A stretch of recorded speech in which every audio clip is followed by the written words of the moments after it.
और प्रभु से प्रार्थना करो, नाथ हमें बल प्रदान करो कि जो आज हमारी उपासना में त्रुटि हुई वो कल नहीं होनी चाहिए।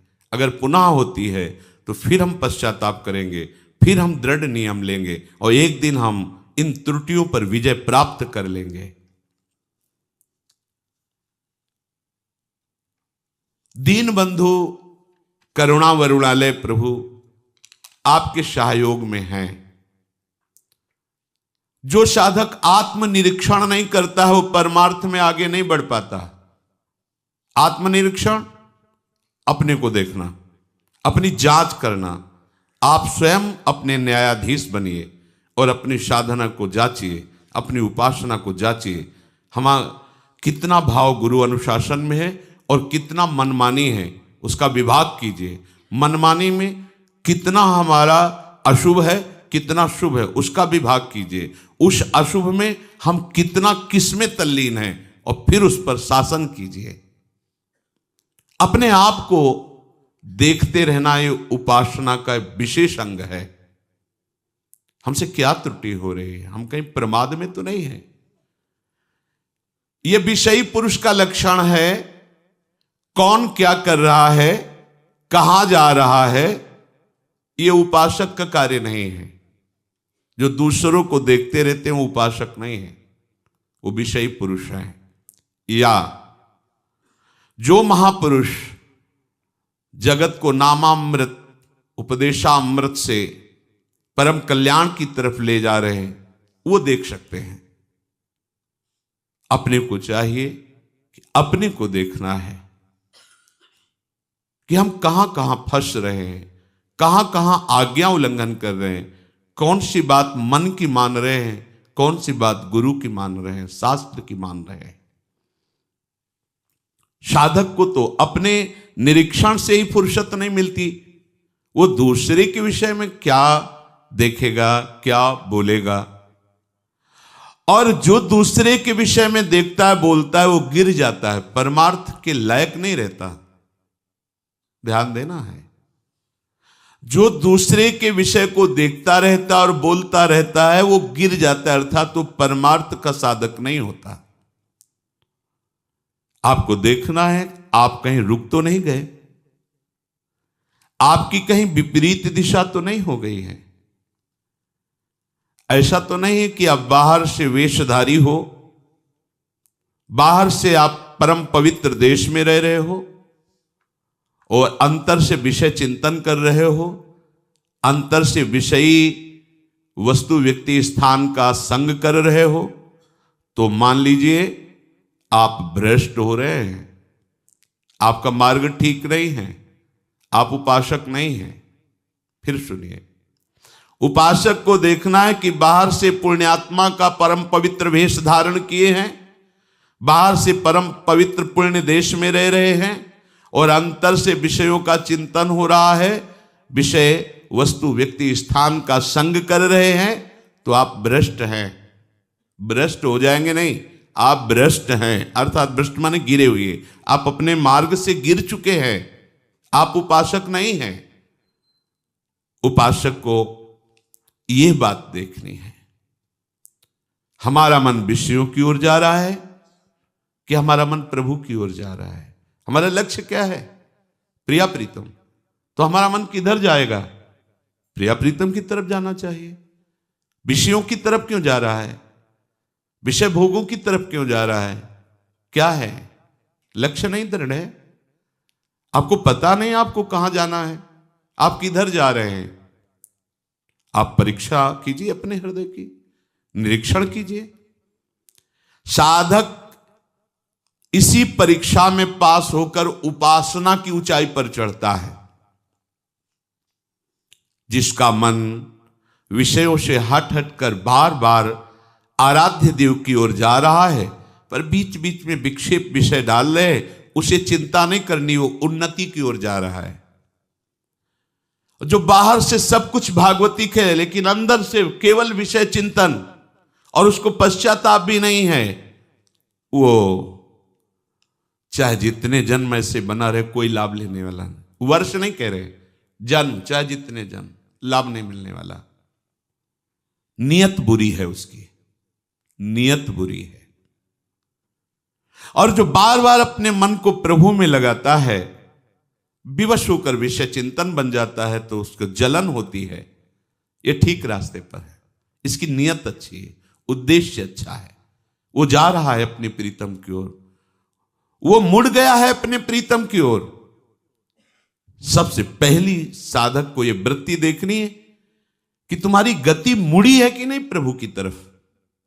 बहुत बहुत अमृतमयी बात, आपकी गति प्रभु की तरफ मुड़ी है कि नहीं। बाहरी परिवर्तन नहीं है, बाहर से छोड़ करके पवित्र भूमि पे आकर वास कर रहे, बाहरी वेश छोड़ करके पवित्र वेश धारण किए हुए हैं, पर हमारी आंतरिक वृत्ति कहां जा रही, आंतरिक वृत्ति कहां जुड़ी हुई है, आप किस मोड़ से जा रहे हैं, यह आपको पता होना चाहिए। विषयाभिमुख जीवन को मोड़कर प्रभु के सम्मुख करना, यही तो उपासना है। यदि हम बाहरी भेष पवित्र है, पवित्र देश में रहते हैं, चिंतन विषयों का करते हैं, बाहरी त्याग दिखाकर मान प्रतिष्ठा चाहते हैं, तो हमारा जीवन विमुखता की तरफ जा रहा है, भगवद विमुखता की तरफ, दुर्गति की तरफ जा रहा है। ध्यान दीजिए, हम ठीक रास्ते पे नहीं हैं। यदि जीवन ऐसे व्यतीत कर दो, कुछ नहीं हाथ लगेगा। और यदि आपने अंदर से अपना रास्ता चयन किया है, परमार्थ लक्ष्य निश्चित किया है श्यामा श्याम, और बार बार प्रयासरत है उनके नाम रूप लीला गुण का चिंतन गायन, तो आपकी चाल में देर हो सकती है, पर मार्ग में है, इसलिए प्राप्ति में देर नहीं होगी। यह है महामहिम बात। आपने निश्चय पक्का किया है भगवत प्राप्ति का, और आप बार बार प्रयासरत हैं, सफल नहीं हो पा रहे, पर आप मार्ग में हैं। अब आपको भगवत प्राप्ति निश्चित हो जाएगी, क्योंकि प्रभु करुणामय है, वो देख रहे हैं, आपके प्रयास को देख रहे हैं, देर नहीं लगेगी। प्रभु का विरद है, जन्म कोटि अघ नाशहु तबहि। प्रभु के वचन हैं, क्षिप्रम भवति धर्मात्मा। अपने को देर की चिंता नहीं है, अपने को मार्ग की चिंता रखनी है। हम किस मार्ग के पथिक हैं और चल कहां रहे हैं, ये अंदर से देखते रहिए। विपरीत मार्ग पर कदम न रखने पाए, कदम न रखने, राजी न हो जाए अंदर के चिंतन से किसी विषय में, नहीं तो विपरीत मार्ग में दौड़ पड़ेंगे। ठीक रास्ते पर चले, ठीक रास्ते पे चल रहे, इसकी पहचान भोगों में अरुचि पैदा होना। प्रारंभ में ही भोग अच्छे न लगना, जब भोग ही अच्छे नहीं लग रहे तो भोग वार्ता, अलम विषय वार्तया नरक कोटि बीभत्सया। बंद करो, करोड़ों नरकों के द्वारा जैसे घृणित भोग, ऐसे इनकी वार्ता बंद करो। ये बड़े भयावने दुख प्रदान करने वाले गंदी बातें, अलम विषय वार्तया। प्रारंभ में ही उपासक जब सही मार्ग का पथिक होता है तो भोगों में अरुचि होने लगती है, प्रभु में, प्रभु के नाम रूप लीला में उसकी प्रियता होने लगती है।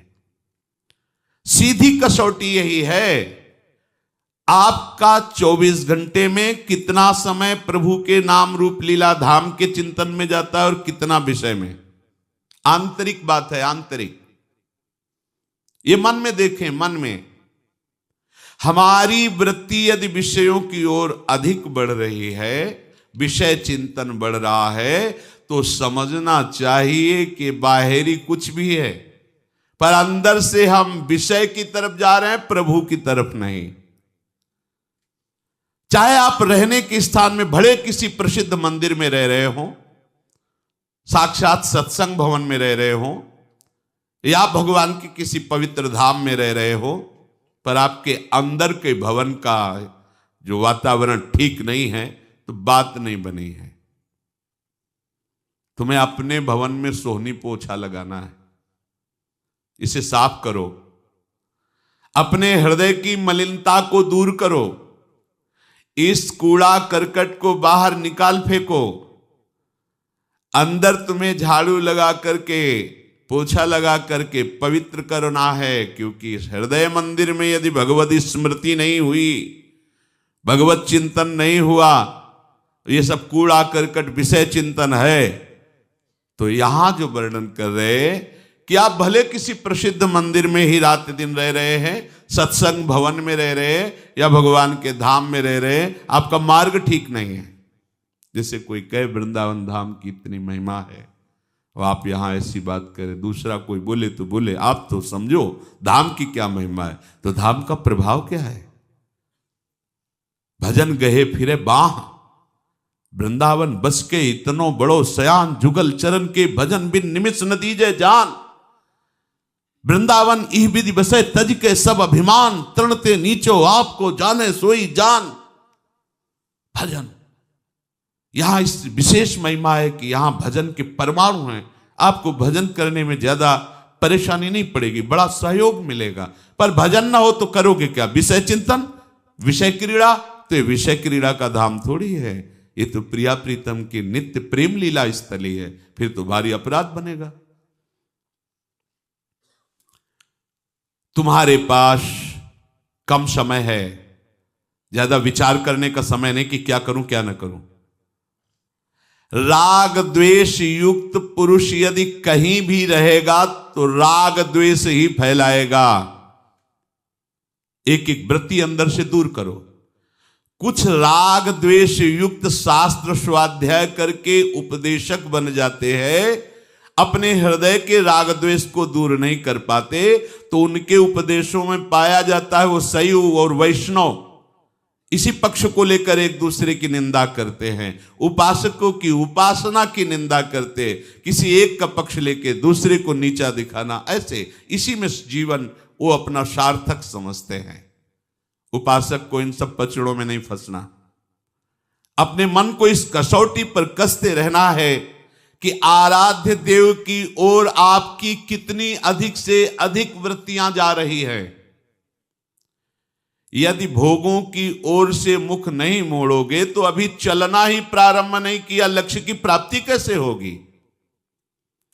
अपने जीवन को प्रभु के सन्मुख कर लेने का मतलब है अंतर की एक एक वृत्ति से प्रभु का निरंतर चिंतन होना। तभी तो कह रहे अकल्मषम, निष्पाप हो जाता है। जिसने अंदर की वृत्ति को प्रभु के चिंतन में नहीं लगाया और बाहर से बड़ी मेहनत वाली सब, अंदर से विषय चिंतन, तो कह रहे ये ऐसा ही हुआ जैसे कई लोग भांग छान करके नौका विहार करने के लिए नाव में बैठे विश्राम घाट में और खेना प्रारंभ किया, भुजाएं तक थक गई, पसीना से लथपथ हो गए, किनारा नहीं आया। आपस में विचार करने लगे कि किनारा क्यों नहीं आया। परिश्रम तो बहुत कर रहे हैं, समय बहुत लगा, लेकिन राह तो पूरी नहीं हुई, अभी किनारा ही नहीं आया।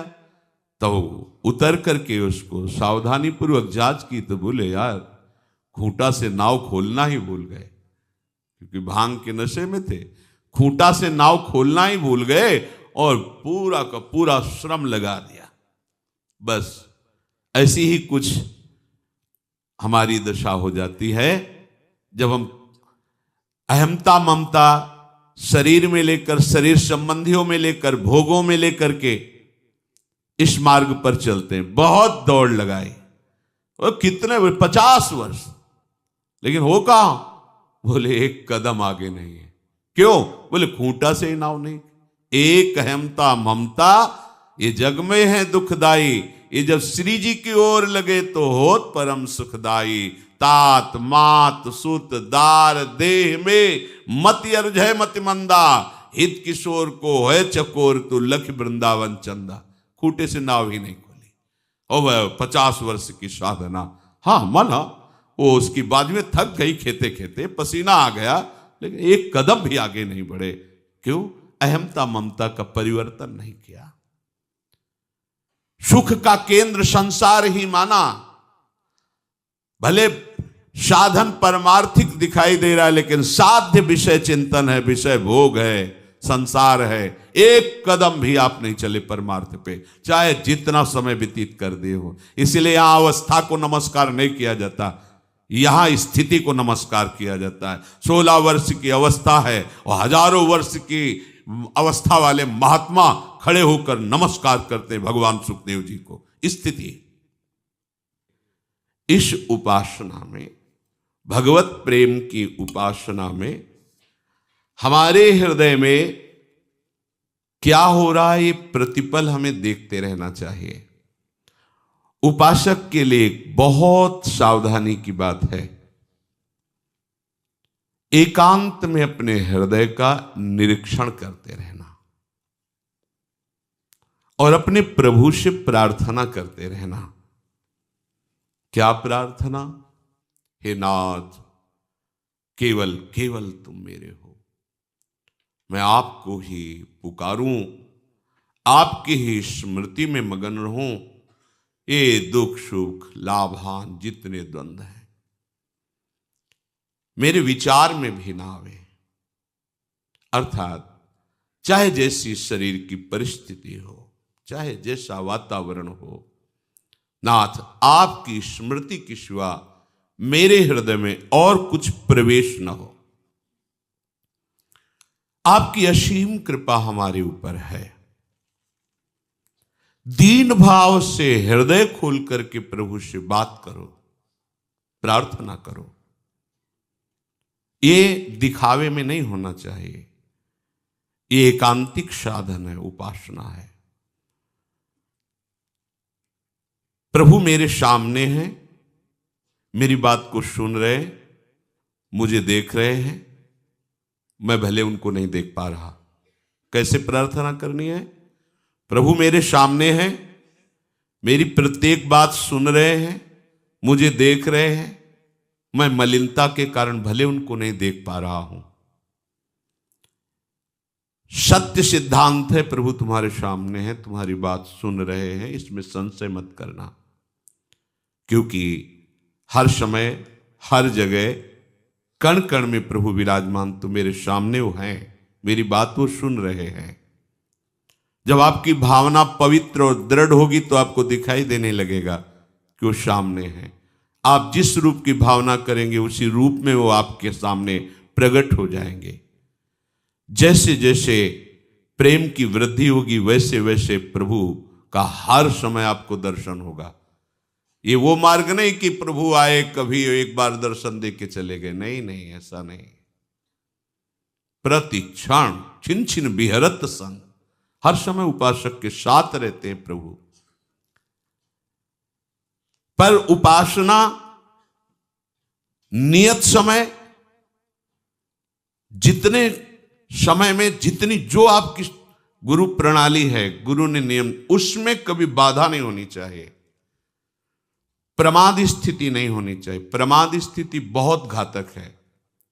रोज तो जाते हैं, आज रहने दो, क्या 2 बजे से उठना, नहीं नहीं, जब तक शरीर में प्राण है, चेतना है और हम चल सकते हैं, तब तक ऐसा नहीं होने देंगे, शरीर को आप पहुंचाएंगे। अगर आप कष्टों से लड़ना नहीं सीखेंगे तो आप ऐसी महामहिम स्थिति को कैसे प्राप्त कर पाएंगे? आपको बहादुर बनना है, प्रभु के सामने दैन्य रहना है, साधन का अहंकार नहीं करना, पर किसी भी दुख के सामने सर नहीं झुकाना है। ध्यान दीजिएगा, हम दुखों में आंसू नहीं बहा सकते, हम दुखों में घुटने टेक नहीं सकते, किसी भी परिस्थिति के हम गुलाम नहीं हैं, हम प्रभु के दास हैं। कच्चा साधक क्या होता है? प्रभु के लिए एक भी आंसू नहीं आते, अपने थोड़े दुख में फूट फूट कर रोता है। थोड़ी सी व्यवस्था भंग हुई, आंसुओं की धार लग गई, थोड़ी सी प्रतिकूलता हुई, छूट गया नियम, छूट गई उपासना। ऐसे कच्चे घड़ों में प्रेमामृत रस नहीं रखा जाता है। रस रखने वाला बहुत प्रवीण है, वो पहले देख लेता है बजा के कि घड़ा कहीं फूटा तो नहीं है, कच्चा तो नहीं है, क्योंकि अत्यंत दुर्लभ ये प्रेम रस आचार्य और गुरु उसी के हृदय में रखते हैं।